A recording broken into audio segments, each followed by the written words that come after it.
kill it. I was meant to win. I am down and willing, so I will find a way. It took a minute, now it didn't happen right away. When it get hot in the kitchen, you decide to stay. That's how it winners made.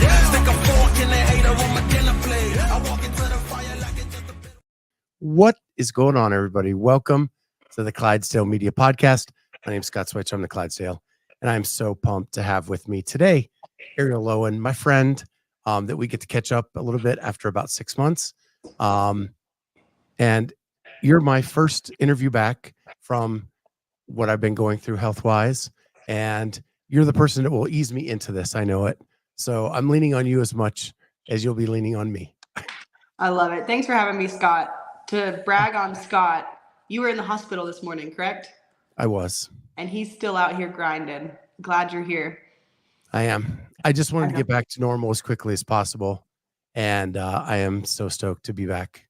Good. Well, I'm glad you're back.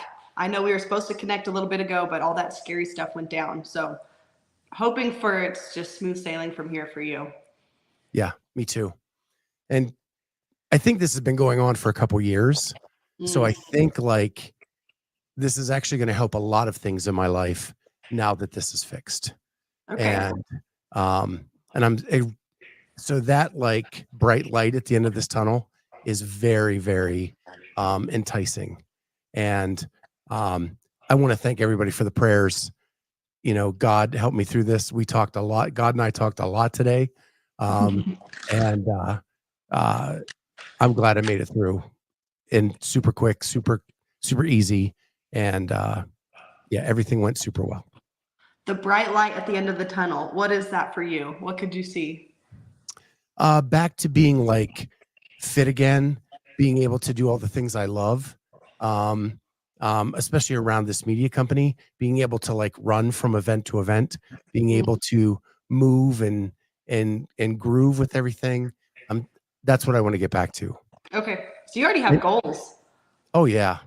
Yeah. Like they put me on a lot of prescriptions going into this. And my goal is already to check all those boxes off, like get rid of everything, get back to all that. And my nutrition coach, Cheryl, and we've got a plan. I got a new family doctor through all this who I love now. And they want to do that as well. So that's huge. Yeah. Don't tell me you're going to go on the carnivore diet. Is that the next step? Only meat. I'm not a carnivore diet guy. Okay. I'm more of a balanced. Yeah, I don't blame you. Yeah, eat healthy all year round. That's how I am. Dylan has been dabbling with the thought of trying the carnivore diet. And I would love to watch it happen, but I'm like you. I am content with normalcy. Yeah. Yeah, Cheryl has me on 185 grams of protein, 185 grams of carbs, and 60 grams of fat. And I'm just trying to stay in those macros. Love it. So that's the plan. And I'm super excited for that. So, and then Sarah Cooper's asking the question where she got her membership from. Wad Zombie gifted 5 memberships and they went randomly to people in the chat yesterday. So Sarah, that's how you got your membership to our channel. Cool. So yeah, thank you, Wad Zombie, for that. He is one of the coolest dudes in the land. He really is. And he's everywhere. Like I'll listen to podcasts and then he'll be commenting on there. I'll listen over here. He's all over. He's like Batman. He is. Mm-hmm. He actually sent me last night a Clydesdale Wad Zombie collab t-shirt. And it is sick. Yeah. Do you have pictures or not yet? It's on my phone and I don't know how to get that up yet because I'm old, but it's basically a zombie riding a Clydesdale. Love it. Holding a barbell above his head. As he should. And it is really cool. That is cool. Well, I'll be on the lookout for it to drop. Would you sell those or is that just for you? So we just, this is what I love about talking to you. We go all over the map. We're actually talking to a new sponsor who is an apparel brand who is looking to do some Clydesdale merchandise. Fun. So now that we have that and someone who can print stuff for us, it's going Right. to be a lot easier to do merch once we finally sign that deal. Love it. Well, I actually branched out. Patrick, Pups and PC, Patrick, he gave me the awesome idea at Wadapalooza to make, I train in my garage. I work out in my garage shirts. So I kind of like you, tested the waters. I had a 2-week pre-sale. It ended yesterday. So I'm waiting on my t-shirt lady to tell me like how much we sold. Did the people like it? So like branching into the, kind of merch side. Yeah. I actually tried to buy one last night. Couldn't remember my CV whatever code Right. to check out. You're And good. so I missed out on this one. But I That's tried to okay. get the shirt you're wearing right now. I like it. I don't think she offered long sleeve, so maybe the next one I'll offer long sleeve. Yeah, it was short sleeve. It was short sleeve and then tank tops, yeah. But I Yeah. actually just printed and made this one for myself because I like a long sleeve look. So this one is exclusive. So that's in my notes. Like, so you did this line, and this was just a test the waters thing. Yeah, test the waters. See if there's a market out there for people to buy. I mean, I don't want to say it's a niche, like people who train in their garage, but also to see like, do people want to buy Arielle Loewen stuff with my name on it? Do people train in their garage? I had a lot of good response from the street parking crew, of course, because they all train in their garage. But Yeah. I actually had a lot of people reach out from Canada, from over in the UK, like, where's the international shipping? And that blew me out of the water. And I'm like, what do you mean? I figured only people in the US would care. So I don't know the numbers yet.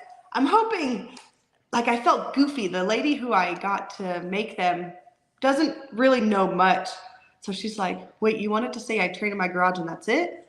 I'm like, yeah, I want it to look like this. So I'm hoping more than 10 people bought them, So she's like, okay, this is justified, which I'd imagine so. Yeah, I think, and that's kind of what I wanted to get into first is like a lot has changed since you took third place at the games. A lot on the social media side, real life, no. Well, and I've heard you say that. Yeah. So I you know me, I'm going to argue with you. Okay. What your professional CrossFit life has looked like since that has been radically different from an outsider's view. Yes. You are getting invited to things like FitFest. Right. You are doing appearances all over the place at Wadapalooza. True. You got invited to do an open announcement. Yep. So like things have changed. Yeah, Yes. maybe not in downtown Midland, Texas. Yes, not my everyday routine life, the mundane, no, which is actually really refreshing. But from that perspective, absolutely. Yeah. So I think like your professional life is showing that a lot has changed. Yes. It's kind of given me the pat on the back of like, you are doing good. A bucket list was to do an open announcement. You get to do one this year. So I wanted to ask you, like, as an OG, Yeah. like open announcement is a very special thing. And the last week, Scott. Right. And against the 6-time champion. Isn't that insane? I can't really put it into words. I don't know if I'm allowed to say this, but we're friends. I was supposed to be week 1.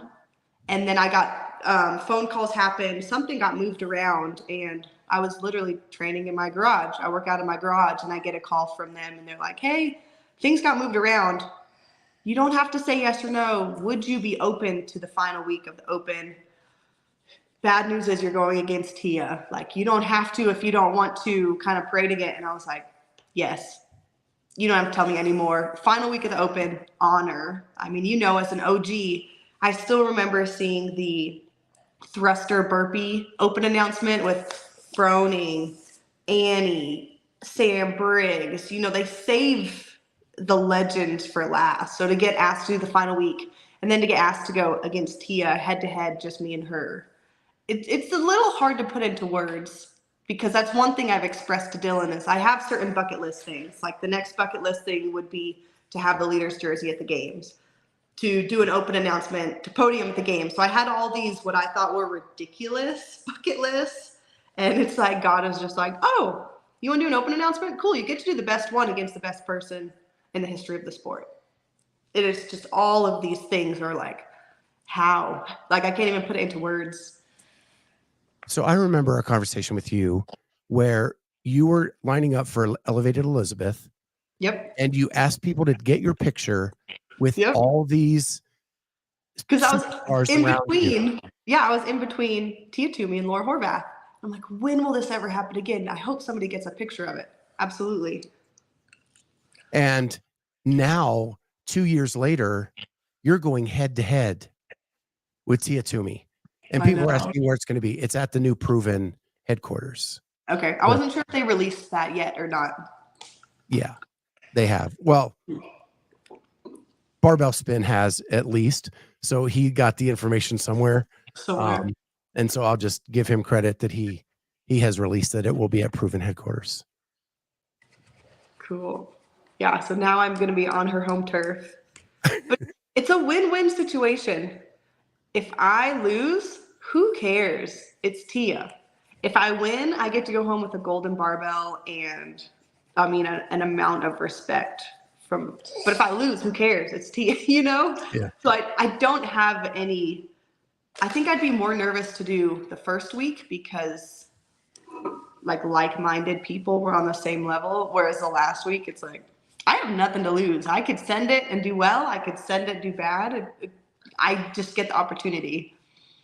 Well, what's cool is the little bit of home turf you have is Paper Street Coffee is in the Proven headquarters. That's right. I forgot about that. So I'll get some coffee. Yeah. Yeah, and your little mini crew there. I know. I've actually never been to Nashville. I've only flown in and then went to Cookeville last year to do like a mayhem training camp for fun.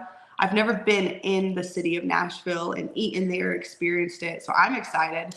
Dylan's been there. Believe it or not, somebody paid for him to install garage doors in Nashville. So he's driven from Midland, Texas to Nashville and installed garage doors somewhere downtown, of course. So while we're there, he's going to show me he's like a dad. He's going to be like, look at the work I did here in Nashville. So I'm excited to see the city, a city I've never been to before. So I've been a lot. So in my region back in the day, when I was a volunteer and a judge, all the regionals were at the Nashville Convention Center. So we would go stay in downtown Nashville and work the event. That one was usually stacked with people. It was. I was so lucky to be in this region. Because I've been volunteering since 2013. So seeing the end of Rich's career, Graham Holmberg, Marcus Hendren, Dan Bailey, like all of them came up through this region. And then the women like Stacy Christy Eramo, all of that. So right, she was in that one too. Yeah. Wow. It's been a lot of fun. That is fun. So yeah, I think you'll love it in Nashville.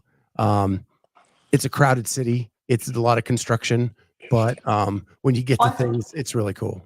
I've heard my sister went this past year and she said on the weekends, it's Bachelorette City Central. Everybody's in white boots. And she's like, you'll know the crowds because of their white boots. So funny story. The last year we had regionals, I went with a friend who got sick at regionals and had to be taken by ambulance from the convention center to the hospital. And I had to go with him. The ambulance driver was chit-chatting with me and telling me that the night before he had to go to a bachelorette party. They have like John Deere tractors taking hay wagons around that downtown Nashville with bachelorettes on it. It wrecked. So they were all drunk and they were all from Louisiana, and he couldn't understand anything they were saying because they were drunk and had a Cajun accent. That's hilarious.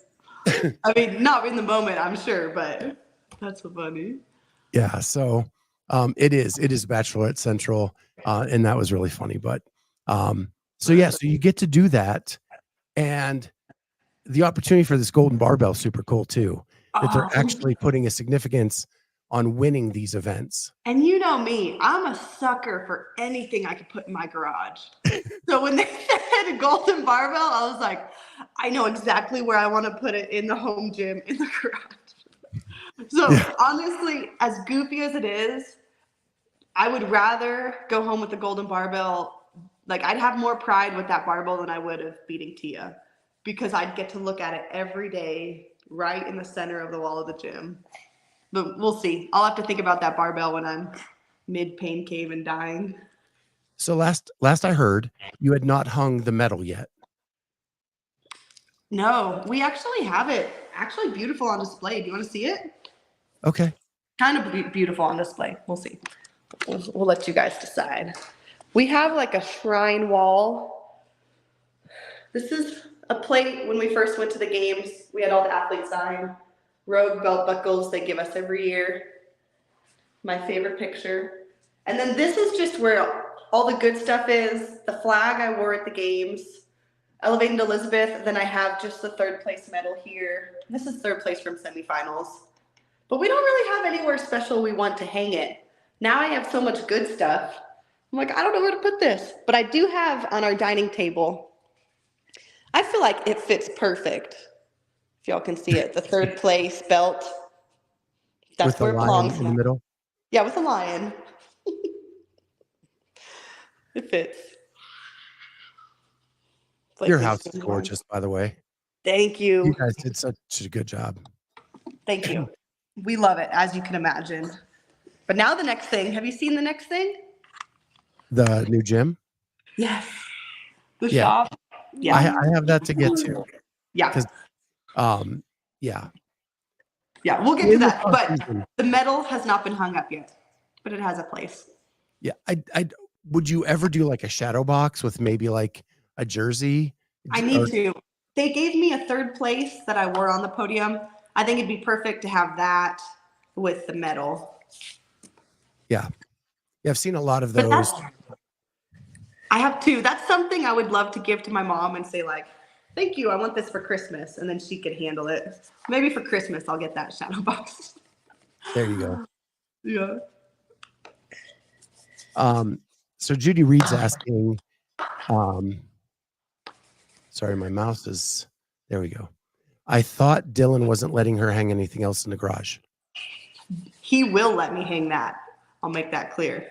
That is special. But I think we would do it a little bit more professional, like I think Rogue sells something you could set a barbell on. So we'd probably buy that. But as far as posters, like my 2023 game sign, I would love to hang up. But I think he's given up on that. That's your podium here.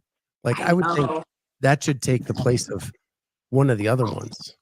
I agree, but I have hope knowing we're building a bigger shop. Each of those banners come like double-sided, so I will get to hang up all of those in the gym. But if it was up to me, I'd have so much more hung up on that wall.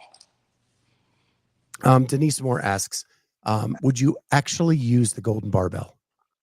Probably not. I do have 3 barbells, a men's bar, a female bar, and then a shorty bar. So I wouldn't see the need to use the gold one. I'm pretty basic. I have one bar that does everything, so I use the girl bar quite a lot. So speaking of bars, I don't know if you saw on Savon the other day, he had Katie Henniger on, and Katie, he asked Katie about your bar. Oh, somebody commented. Whoever commented, I need to go back and look and just send them a DM and say thank you. She has not reached out to me. I know she's a busy lady. I don't take it personally. But I wish I could have been on there because I believe she thought it was to help with the log clean and jerk. But I wanted to tell her, like, no, it's for people with shoulder problems. Like my elbow was flared up. Holding a barbell in this position versus this position, like life-changing. The stability it adds, like to bench press with it, all the muscles you have to engage. Like I'm sold on it. Of course I was using it. But whoever asked that, I was so thankful because I don't want to bug her. I'm not the type to slide into her DMs every week and say, hey, you didn't get back to me. You didn't get back to me. It's like, no, I respect what she does. She's a busy woman. But I'm also eagerly Waiting. Well, and it sounds like she's got a lot going on right now, right? They're moving Rogue to Scotland. Right. They've got the Arnold this weekend here in Columbus, which Right. is this massive event, like probably bigger than the games. Wow. For strongmen, right? Well, it has like 150 sports all going on at the same time. Wow. So they have like jujitsu, strongman, bodybuilding. There's a community event. Is there the slap thing? Have you seen the Oh, slap? yeah. That's going on Slap there? fighting. Yep. Wow. Okay. So it's pretty big. So yeah, it's and they're like a main sponsor for that. So yeah, it's like 70,000 people come in every day for that. Every day. Yeah. Wow. No, anything with Rogue, like I have a few bucket list things. Rogue, of course, is one of them at the top. If I could partner with them in any way, that's another one. Yeah, they should sign you. I would love it. So my last thing on the open announcement, you know my pet peeve, right? We talked about this after the games, that when people say fittest mom. Oh, yeah. And I think that should be nixed. You're the third fittest woman on the planet. Yeah. I just don't want that last open announcement to be all about the battle of the moms. I have a feeling, Scott, it's going to be, unfortunately. Oh, I do too. I have a feeling that's the angle they're going to pull and that's the angle they're going to play. Which if it sells, it sells. But I'm like you, because I've gotten third fittest. I'm like, guys, I worked really hard. You don't have to use the mom card. Like, I'm just the third fittest. Yeah, I'm a mom. It's a bonus. And Tia's won 6 championships. Mm-hmm. Like, she's the fittest ever. Yeah. Regardless of being a mom. Yeah. It's cooler that she's a mom, but she's the fittest. Right. So that's the last thing about that. And then I just have a quick question about FitFest. Like, did you ever see yourself with the opportunity to travel to the UK to do CrossFit? No. Everything paid for. We'll send you to London, you and a friend. Here's when we need you there. Like, the best opportunity ever. Me and Dylan got to go sightsee in London a bit. Then we went to Birmingham, and they were just so sweet. They're like, here are the workouts we have programmed for your teams. And then my team was amazing. Never did I think I'd be on team with BKG, Dallin Pepper, Hopper, and Thury, and DB. And then they just prefaced it with like, the people are paying to see you guys. We brought you here for people to see you. Live it up for the fans. And just, they went above and beyond to make sure we were comfortable, welcomed, had food, had space. But yeah, to think that I would say like, oh, I'm going to London on a work trip, unheard of. And during Christmas time, you know me, I love Christmas, and London does Christmas hard. Yeah, I kept thinking of you talking about that first year back at the Granite Games, just wanting to sign. Yep. And how far you've come in 3 years. Isn't it insane? It's unfathomable. It just blows me away. Yeah, I agree. But the UK people were the sweetest, hands down, because they all have their sweet accents, and they'd be like, "Can I bother you for a picture, please? Or can I please have your like with the most utmost polite respect would ask for autographs." So even to go to Granite Games, and then now I'm in London performing for CrossFit, and then all these people are like, "Can I have your autograph? Can I have a picture with you?" I'm like, man, I'm so far from home, but they make me feel so special. Yeah, that's so cool for you. And then you also got a mini. Sorry to touch on that. People wanted pictures with Dylan, so that was funny to see too. That they were like, "Oh, that's your husband. Get a picture with him." So let's jump to that. Yeah. Dylan is becoming his own celebrity in this space. And I know you. How does that make you feel that you get to share all this with him and even the notoriety? Yeah, I mean, he was on the first podcast with you ever. So Right. you know how goofy he is and funny. I'm just thankful that people are able to see that now and they appreciate it and they love it. Like he was on, I think Saban had him on the other day. They talked for 3 hours.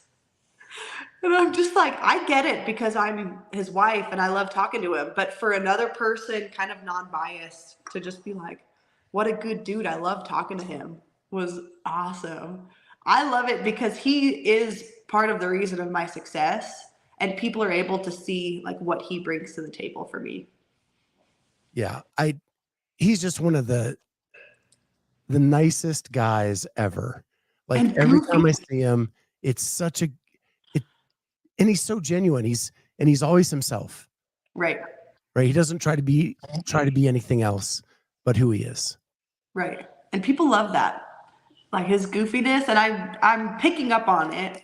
So I try to include him more, like the reel I made yesterday of like my many roles as a housewife. And I'm like, hey, he gave me the idea and I'm like, what if you're in it too? And he was like, oh, that'd be funny. And I'm like, okay, how do you want to present yourself? And he's like, well, I think it'd be funny if I was on the toilet. And so we do a shot and he's like, no, you can still see my underwear. Let me roll it up more so it looks like I'm not wearing any underwear. So he's like full on leaning into it. And I love it because it's so goofy and it's him. It is. It is. And like that was one of the coolest reels I've seen in a long time. Thank you. Thank you.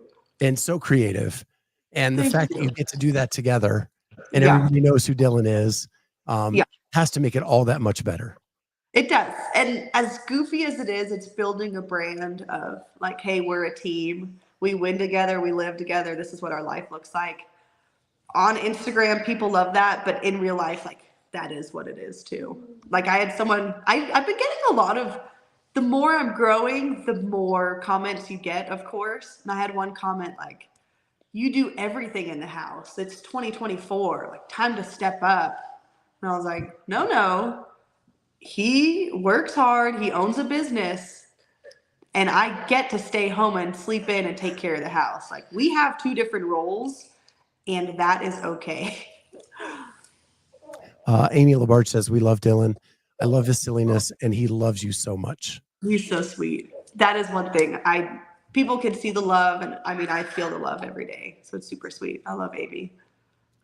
So, so let's talk about the new gym because Dylan's a big part of that. Yeah. He's the head of construction. That's right. On that. And he's getting his own office out of this. No. Oh, right. No. Kind of. So I'm going to try and post a YouTube video over it. I've shot the stuff. I just have to edit it together. The shell of the building is done. And he actually, he could do it himself. But you know Dylan Scott, it would have taken 2 years because he's going to do it right when he has the time. Yeah. So he hired it out. It got done in 2 weeks, ridiculously fast. So the shell is done. Now what he actually just finished today, he welded up stuff and framed out the rooms that are going to be in there. So we'll say 60% is his, where he can put all of his material, his scissor lift, whatever he needs to do. Then the other, no, I'd say 40% is his. Then 60% is mine. So he framed up, we'll have an office there for people to come check in. We'll have storage, we'll have a bathroom, we'll have a shower, cold plunge sauna area, and then just an open gym where we can work out in. So his job this past week or so was to frame out those rooms. And then, I mean, he knows those steps, but that was step 1. Step 2 is we're in works with trying to like email back and forth with Rogue about potentially getting a custom rig. So the next step would be to get that in, put that up, and get flooring and all that. Yeah. So his business does get 40%.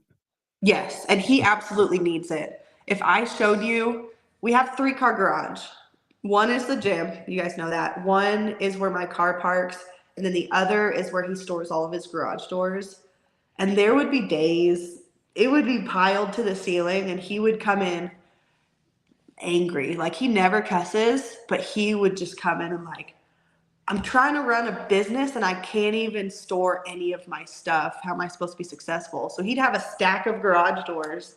And then, of course, the garage door he needed was on the bottom. So we had to move all of these to get this one out and then install it. And so now, when he first put his garage doors in the back shop, he looked like a little kid on Christmas morning. He was just like, I officially feel like a business owner and I can store stuff and have space to walk and move and put my trailer in. And he was very nice to make it bigger for me, but let's be very clear, the shop is for him. So the fact that he was like, you can have a little bit, we'll make it a little bit bigger for you, was very nice of him. But I think he's secretly really excited for it. Well, he has to be, right? It makes his life better. Yeah. But it's shared success in your accomplishments in the CrossFit world that made that a reality. Right. Absolutely. And you couldn't do it without him. He couldn't do it without you. And that's what makes it so cool. Yeah. And what's also nice too is we own the land, we own the building. Eventually, when I retire, obviously that will be my main source of income to like help contribute to the family. So we don't have to worry about paying rent on a facility, having max amount of members so we can afford our landlord payment. Like we own the building. If we want to make it profitable, awesome. When we're ready to transition, it'll be there waiting for us. If not, no worries. So Denise asks, how many roll-up doors will there be in the new gym? So there's two different types of garage doors. One's a roll-up door where it literally rolls up, and then one's like the flat door you see on a house. We don't have any roll-up doors, but we do have 2 glass garage doors, of course, in the gym. And then Dylan on his side has the best of the best, beautiful black garage door. So there'll be 2. There'll be 2. And I heard you say on Savon, I think it was, that your plan is to still work out in your garage most of the time. Yeah. This is a separate thing. Yeah, this is a separate thing. And I don't know if I'm ready to let go of my garage yet. The garage is very special because of what happened last year. And it's also connected to the house. So if Blakely's inside, like today she needed me, she just walks out there and grabs me. I'm not comfortable leaving her inside and I'm, let's say, 50 feet back there. She'd have to open the door, put on her shoes, run back to the shop. Like my mama heart isn't ready for that yet. and that's perfectly fine because it works. It works. Exactly. It will be awesome come quarterfinals. I don't believe it'll be done, but that I could have the space to do a rope climb and handstand walk and not have to go to a different gym. That I will definitely accept with open arms. So I heard you say that like because of like the cold plunge and the sauna and all the stuff that you're adding in, this is going to be like a high-end CrossFit gym, like a premier place to be. Yeah. And you're going to have a wait list. Yeah, we're only going to accept 50 people because we only want 10 people per class to make it special. Like I don't want to have a gym where people can't even do back squats because there's so many people that there's no room. We want it to feel small. We want it to feel intentional with our training, with our space for our members. So like we're going to accept 50 people and then we'll have a wait list. And if people want to get in. So I heard Savon give you a bunch of suggestions on what you should do with this. Right. And I just have one myself. Yeah, do it. I think that you should model the Train with Rich and have weekends where people can come see how you do it. Yeah. Right? And do it with you. Right. Yeah. Not the like a class type workout, but this is how Arielle does it. And you can come along for the ride on this weekend. I think that would be super cool. I think that's a great idea. My only hesitancy is, you know me, I would be like, would people even sign up? Would they care? But I think it would be great. And what I've noticed Train with Rich that he always does is they work out and then he feeds them when it's all over some Saturday. And I love that idea because I'm big on hospitality. Yeah. I think it's right up your alley as like a host. Mm-hmm.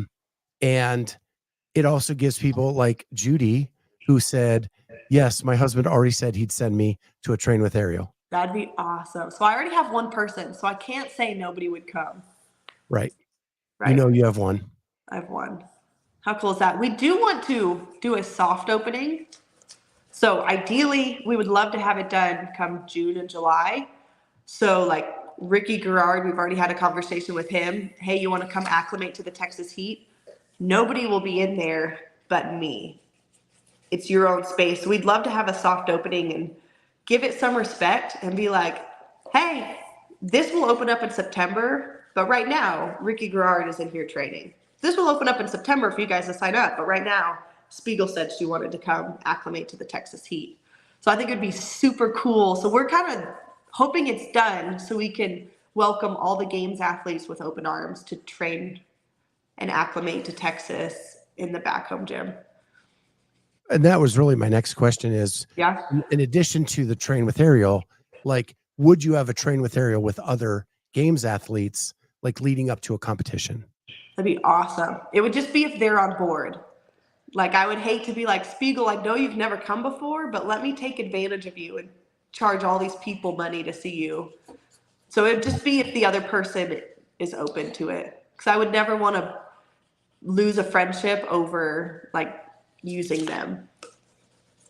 Yeah. Yeah, I think it's super cool. And I'm excited for both you and Dylan that you get to do that. Me too. Exactly. That we get to do it. That's a great way to put it. It doesn't feel like a burden. Right now it feels like this is cool. Well, and you are an OG. You have a history of not just being a games athlete, but being a regional athlete and fighting that fight and the struggle. And like, I think you have a lot to bring to the table for other athletes who go through that. Thank you. And I appreciate that because my approach is different. So I do feel like I have something different to offer than Prove It or HWPO because I'm training 2 hours a day. Games training might be 3 hours a day, but that's nothing compared to what the norm is for the people in the CrossFit space. Yeah. So Denise, I don't know if you know who that is. She just won Legends in the 65 plus. Wow. Congratulations. And so she goes, how about Masters going to Birmingham, trying to acclimate to the heat? Oh, that's a good idea. And that would be in August. So I would be done with my season. Yeah, they go Labor Day weekend. Man, that would be great. A whole different, see, I don't even think about them because I never see them, unfortunately. Open it up to the Masters. Yeah, because I think she's Northern California. So it would be a whole different heat. Yeah. So there's that too. That is good. Got all these things on my mind. So the next thing I wanted to talk about is, and again, with you being an OG, thank you. There is a behind the scenes that comes out that we have missed for 5 years. And so you never got to be a part of behind the scenes, which was a staple in the teens when you were trying to make the games. Right. Now it comes back and you are the star. You are one of the stars. In Savon? In the Savon one? Yeah. That's funny because we watched all of them. I subscribed so we could watch them early. And I told Dylan when it finished, I was like, man, there's so much they missed out on because I feel like we were barely in it, me and Dylan. But so much happened that was not in the behind the scenes to where I had the opposite thing. I was like, man, they missed out. Like Dylan wore the same shorts all weekend because they were his good luck shorts and he's superstitious and he's a baseballer. Like so many things that I'm like, if they would have followed us a hair more, there was so many little funny things that happened. But it's not all about me. I can't have a camera crew following me all weekend. So yeah, I felt like, so, and this is not being critical of Savon because I think it's natural in filmmaking and he didn't do the editing. So other people did the editing. I thought by the end of the series, it focused on the same athletes. Right. Because the story kind of lent itself to that, right? Here's you coming pretty much out of nowhere, never top 10 finisher, and you're going to podium. So you get more camera time towards the end. Right. Alex getting more. Yeah. At because she comes from 20th to 4th, 5th. And then of course Pat Vellner, Jeff Adler, Roman, all that kind of stuff. So it lent itself to kind of narrow down to that kind of top group. I wanted more of everybody, but it's a long week, and you're editing it down to hour episodes. Yeah, and it's 40 men and 40 women. You talk to each of them for 5 minutes. Like, you can't even do that. Yeah. So Braylon Tender says, did he sell those shorts at the end of the weekend? He should. No. Honestly, when we come back from the games, the laundry is astronomical because I'm not one of those people that pays $50 for them to wash 2 things at the hotel. So they got washed with everything else that was in a pile. But I just thought that was so funny because I didn't even know Dylan was superstitious. But it got to where like day 3 came, and I was like, why is there chalk on your shorts? And we just started the day. What have you been doing? And then he's like, don't worry about it. And then by the end of the day, I was like, oh, okay. I know these shorts. He's like, yeah, they're my good luck charm. And I'm just like, you're so goofy. So funny. So Denise is right. I wanted a 30 episode series. Oh, that's so sweet. That's so sweet. Oh, and I did my own that I'm still working on with just 4 people. And even cutting that down is like really hard. I believe it. There's so much stuff. So yeah. So there's that. Dylan is a star in it just as much as you are. He's like, so good. He probably got as much FaceTime as you did, which I thought was super cool. Yeah. My favorite part from that, for those who have seen it, was I think it was before the intervals workout, and all the coaches were giving strategies of like, go over the burpee like this, now go faster, now turn. And then they panned to me and Dylan, and I'm like, Dylan, don't eat my fruit snacks. Yeah. You know, it's just like, that was just us, and that's how we are. We don't need strategy. We just want to like fun. And I'm like, okay, good. They got a little taste of our, okay, we're about to step on the floor. What does Arielle and Dylan say? Like, leave my snacks alone. Well, and his response was, last year I got in trouble for that. Yeah. Yeah, exactly. Last year I stepped off the floor and I was like, man, I'm not hungry. I'm not going to eat that right now. And he heard it as, I don't want the food. So he ate it. And then 5 minutes later, I was like, okay, I'm ready for my food. And then he had eaten it. And I was like, okay, let's have a talk. You cannot eat my food. So I also noticed you have this little, like these little fruit snack pouches with you. And sometimes like you're on the floor. Where do you hide those? I make sure, this is one thing I've told Dylan, that's his job. When I finish my workout, he's there and I'm like, I want my fruit snacks and a Gatorade. And so like, I'll literally hug him at North Park and he'll hand me these things.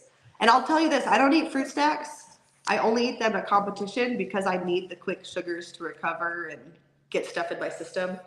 So when it's game time, his job is, as soon as you see me, even if I don't want it, just make me eat some food, get it in my system to start the recovery. Which that was new this year, and it played a big difference because I never had that moment of like, wow, I am exhausted, I'm dead, I'm fatigued. Like, I felt pretty good all weekend. So at the end of the behind the scenes, there's, I think, Spencer Panchek, I can't remember who he's sitting with on the steps underneath the Coliseum. And I think they're asking, can we get you some food? Savon's asking, can we get you some food? Yeah, I remember. Like, it's over and I don't have to fuel. And I'm so glad I don't have to fuel. Do you get that feeling at the end of the weekend? Like I don't want to force eat anything anymore? No. Competition weekend is really fun for me because I love eating. So for me, it's like, as bad as I want to say food guilt, the food guilt goes out the window and it's like, just eat anything.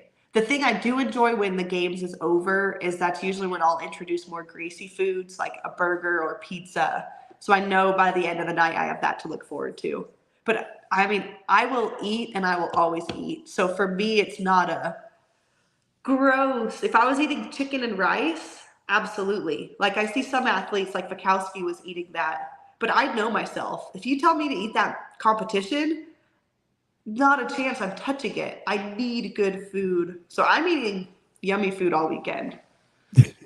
But like a normal Wednesday afternoon, yeah, I'll eat chicken and rice every day. But competing, you have to eat food that tastes good for me. So, did you learn anything about yourself this year in your podium finish that was different than other years that you'll take forward? Or did you just have that great year last year?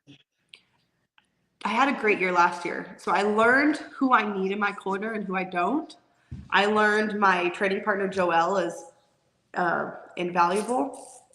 valuable. I don't know the right word I'm trying to say, but I need Joelle to show up every day and help me. I need my strength coach, whose name is Brian, and I need my husband. I need 3 people, and that's all I had last year. And I knew each workout, my mental game changed a lot. I knew each workout, if I did my best, I could get a top 10 finish at the games. Some events I didn't do my best, like on the handstand walk one, I fell and stuff that wasn't great. But I had a mental shift of like, I know if I give it my all, I've done the work preparing for this. Like I'm very confident in what my strength coach gave me, very confident in the cardio pieces I've been programming. It was the first time I had the mental shift of I am so prepared. I know if I give my effort, it will be a good finish. What blows me away, and I've said this to you before, when I'm talking to you at an event, like this year, you were so at ease at everything. Semifinals, games, you had this piece about you that was so cool to see in person. Thank you. And like I told you, one of my favorite moments was from the West semis and you just leaning on the barrier and us having a chat. Oh, no yeah. cameras, no mics, just having a chat after one of the events. And you were so at ease. I had peace this year. There's a whole bunch of things that went into it. It's hard to just put it in one word. But I worked on my inner strength as well as my outer strength this year. And I'm not talking inner strength like meditating, visualizing. I'm talking like while I'm doing my strength training, I'm listening to worship music. So regardless what happens on the floor, I have peace about who I am and who I'm made to be. So it's stuff like that to where it's like, if I don't qualify for the games, my life goes on. But I've prepared enough and I've trained hard enough that I have peace knowing that I've done all I can to just leave it out there on the floor.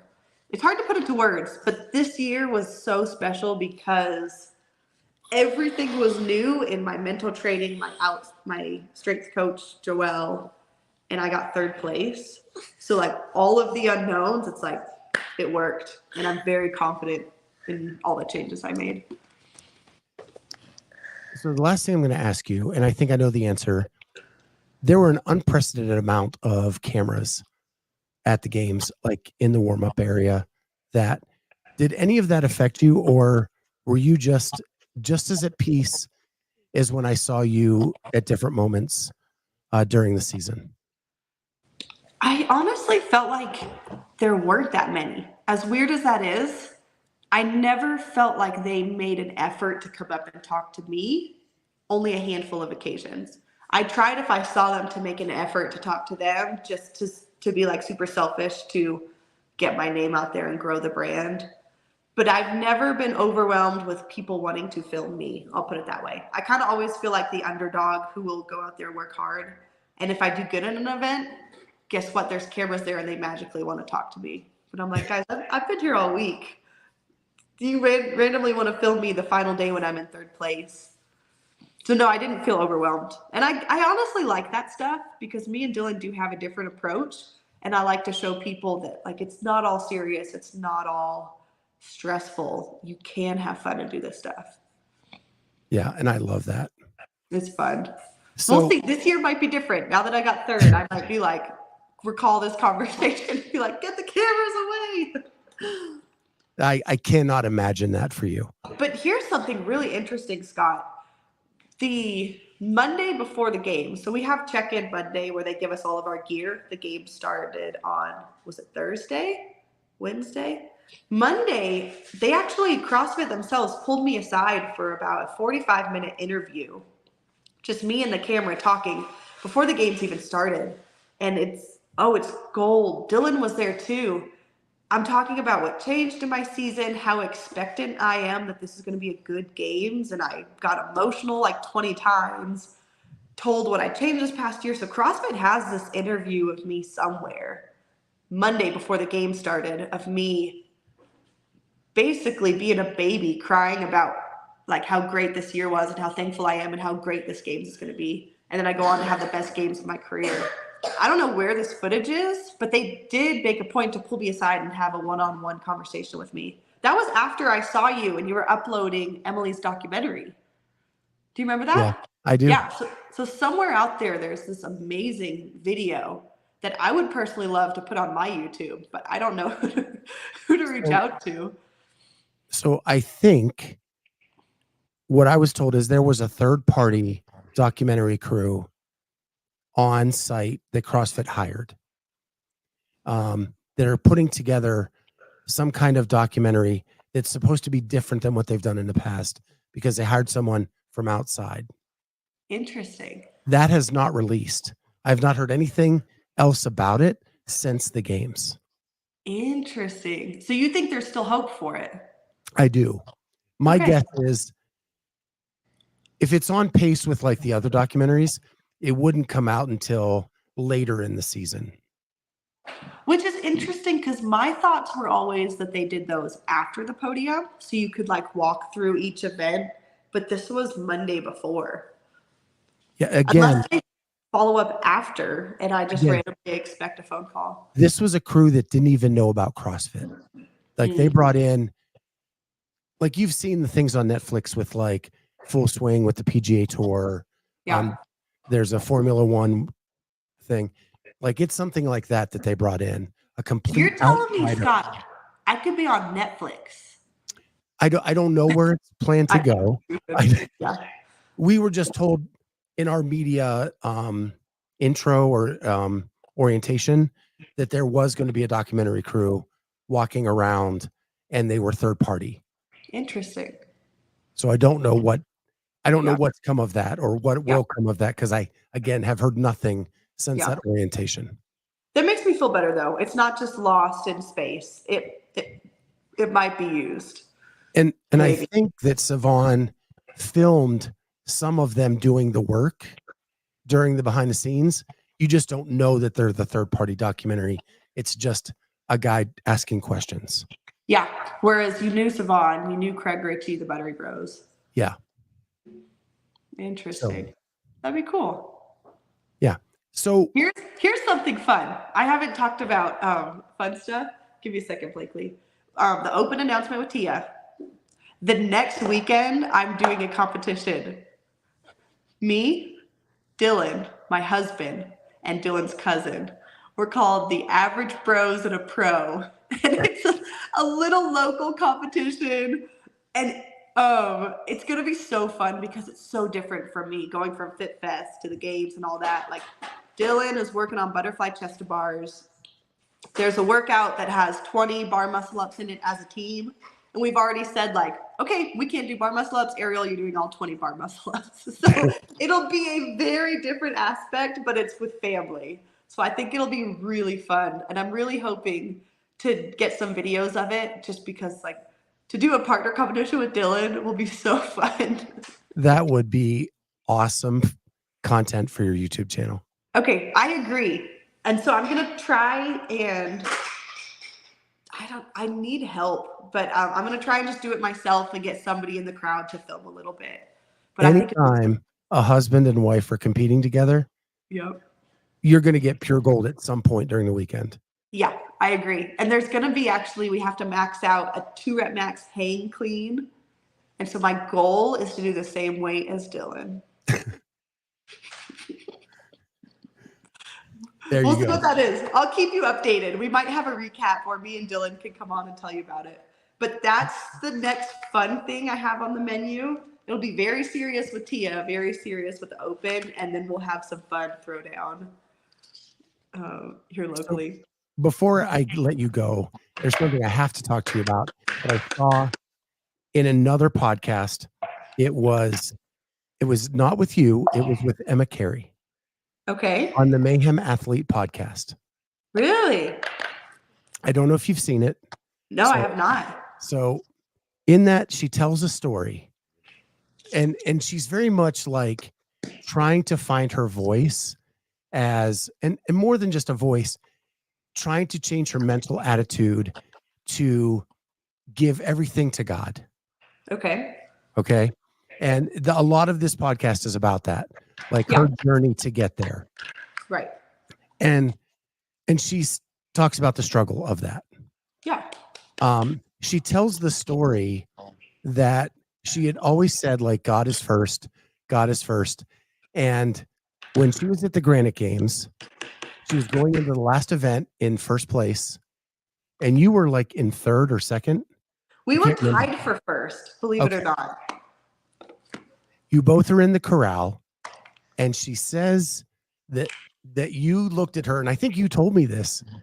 So it was really cool, but she said, you said to her, "You got this." Yeah, I said, go get it. Go get it. You got this. She said that intimidated her so much that you were that nice in that moment. That's hilarious, because she's very serious. And she couldn't believe that someone could be in a competition and be that open to, like, this is God's plan, to tell a competitor good luck. That's hilarious. No, I didn't hear that. And it went from, she was so intimidated in that moment, but now she's striving to be like you. Oh, that's so sweet. And so I wanted to get your reaction to that, because it's one thing to say it, but when your actions match what you say. Right. And we've known each other now 3 years, 4 years now, whatever it is. And like, you've always walked the walk, and it's something that I respect about you. Thank you.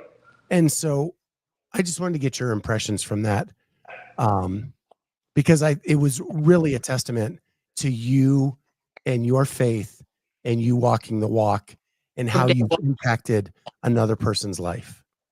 That's huge to me, because that's my goal in all of this. It's not to make the most money in the world or have the most Instagram followers. It's to, like, see people and love people. And so for her to remember not what we did on the competition floor, but a moment where I saw her, like, that's huge to me, because that's what I strive to do. And there's actually a amazing lady I'm in contact with from Australia who we connected at the games, who, like, needed to be seen and loved. And I'm still in communication with her. And those are the most powerful for me, because that is my goal and that is my mission. And so to hear that is just, like, warms my heart more than any medal or trophy could, because that's real. Sorry, I have a little dry spot in my throat all of a sudden. It's good. It's good for the camera. But it made me proud to know you. Thank you, Scott. So I'm glad I got to share that with you, and you now know it's out there. I'm glad you did too, because I didn't know that was out there. And I remember seeing them teasing it on Instagram, but I haven't watched it yet. So thank you. It's towards the end of the episode, but it's just pure gold. Thank you. Because I've known Emma since she was 16. Wow. So to see, like, two people I've known pretty well kind of collide and have this moment is really good. That's awesome. And she, I mean, just like that, she had her time. She shined at Wodapalooza. She killed it. So I wanted to finish with a couple things. Rogue moving to Scotland. Oh my gosh. How much of that is a driving factor in you qualifying for Rogue this year? I'll say this. If I don't qualify, I will do the qualifier. I have no shame in working for a spot to go there. Like, it was cool that it was in Texas, but to go to like, that's just legendary. And to be the first group of athletes that get to go there. So whatever I have to do, if I'm healthy and able to, like, I'll do it. Well, and Rogue takes care of travel usually for the They do athletes. travel, they take care of hotel. They pay out every athlete, regardless if you get first or last. Of course, the pay varies, but it's very much not as big of a financial burden as the games is. Yeah. And what an opportunity, right? Would you go? If I could afford it, I would go. Right. This is actually something hilarious. This past year for Christmas, my sister got my dad a lordship. So what that is in Scotland, you can buy like a square foot by a square foot of land, and it officially makes you a lord in Scotland. So if I go, I'll try and find wherever my dad is a lordship over and like stand in a square and take a picture with it. That is so cool. And it was so funny because all weekend when he got it, he was like, you guys might not understand this because I'm a lord now, but I was reading this book, just like loved it. So to go to Scotland would be amazing, but to also like take a picture with that would be pretty funny. You would want to go though? Oh, I think like the only place in the world I want to go more than some place in America is Ireland, Scotland. Mm. So it's perfect. Yeah. Yeah. I mean, Rogue's just down the street. If I can just get them to pay for my way.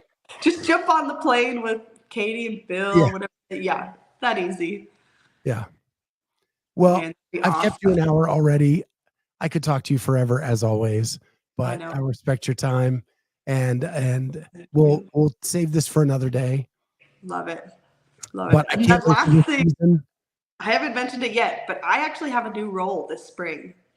Blakely is in soccer, and you're looking at the assistant soccer coach for her. Wow. So this is a big year. But I mean, I'll be honest, the only thing I know about soccer is I went to a soccer game in London.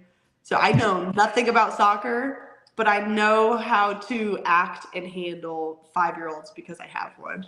So I have to team tell competition with Dylan, assistant soccer coach. I have to tell you the story real quick. So my daughter is now 22, but when she first started soccer, my wife had to sit down with me like, you're not going to be that dad that's yelling from the stands and doing all the stuff, and you're not going to embarrass me at these soccer matches. So we go to the first match. My daughter gets put in at goalie, and she runs out and she covers the ball, and a girl kicks her. Ooh. My wife was a third of the way out onto the field yelling at the ref that they let this girl kick my daughter. Oh no. So she and was I'm like, the person. so I'm the one you were worried about. Yep. After that, you'd be like, we need to have a sit down talk. I don't want you embarrassing me. Yeah. Don't mess with Mama Bear by kicking her daughter. How old was she? Do you remember? 6, 7. Okay, so like the same age almost. Yeah. Wow, that'll be fun. Crazy. I know. So we'll see what happens out there. Sounds vicious. Yeah. Yeah. Yeah. She got on a really good team right off the bat.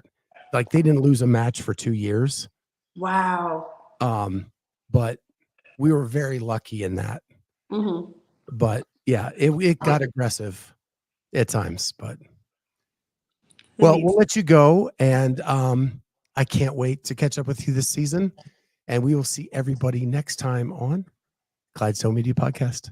Bye, guys. Bye.